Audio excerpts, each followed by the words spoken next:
ఐపీఎల్లో రికార్డు ధరకు అమ్ముడై చరిత్ర సృష్టించిన రిషబ్ పంత్ తొలి మ్యాచ్ అట్టర్ ఫ్లాప్ అయ్యాడు. కెప్టెన్ గా, వికెట్ కీపర్ గా, బ్యాటర్ గా ఇలా అన్నింటిలోనూ పేలవ ప్రదర్శనతో నిరాశపరిచాడు. మెగావేలంలో పంత్ను లక్నో సూపర్ జైంట్స్ ఏకంగా 27 కోట్లు పెట్టి కొనుగోలు చేసింది. ఢిల్లీ యాజమాన్యం అతన్ని వదిలేయడంతో ఏదో ఒక ఫ్రాంచైజ్ సారథిగా అతన్ని తీసుకుంటుందన్న అంచనాలు ఉన్నాయి. ఆర్టీఎం ద్వారా చివర్లో ఢిల్లీ రేటు పెంచేయడంతో లక్నో 27 కోట్లు పెట్టక తప్పలేదు.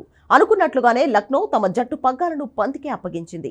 భారీ అంచనాల మధ్య బరిలోకి దిగిన పంత్ తన పాత టీం ఢిల్లీ క్యాపిటల్స్ పై చేతులెత్తేశాడు.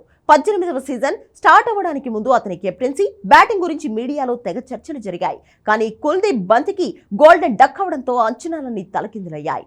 పూరన్, మార్స్ చెలరేగిపోయిన పిచ్ పై పంత్ డకౌట్ అవడం అభిమానులను తీవ్రంగా హర్ట్ చేసింది.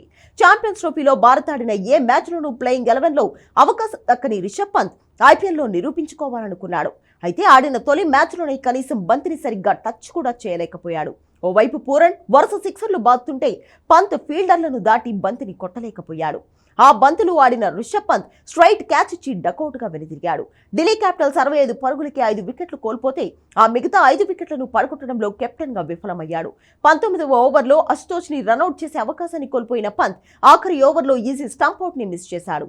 ఆఖరి 2 ఓవర్లలో ఢిల్లీ విజయానికి 22 పరుగులు కావాల్సి ఉండగా లక్నోకి 2 వికెట్లు కావాలి. ఆ సమయంలో సీనియర్ అయిన శార్దుల్ని పక్కన పెట్టి మరీ ప్రిన్స్ యాదవ్ చేతికి పంత్ బంతిని ఇచ్చాడు.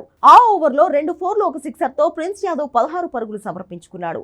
ఆఖరి ఓవర్ షాబాజ్ కి ఇచ్చినప్పటికీ అప్పటికే మ్యాచ్ చేజారిపోయింది. పంత్ శార్దుల్కి బంతిని ఇచ్చుండాల్సింది అని క్రికెట్ విశ్లేషకులు చెబుతున్నారు. ఎటు చూసినా ఈ మ్యాచ్ ఓటమికి రిషబ్ పంత్నే కారణంగా చెబుతున్నారు. మార్చ్, పూరన్ భారీ స్కోరుకు పునాది వేస్తే మిగిలిన బ్యాటర్లు ఫెయిల్ అయ్యారు. వీరిద్దరూ క్రేజ్ లో ఉన్నప్పుడు లక్నో 250 పైచిలుకు పరుగులు సాధిస్తుందని అంతా అనుకున్నారు. అయితే మార్చ్, పూరన్ అవుట్ అయ్యాక ఆ జట్టు మిడిల్ ఆర్డర్ అనూహ్యంగా కుప్పకూలింది.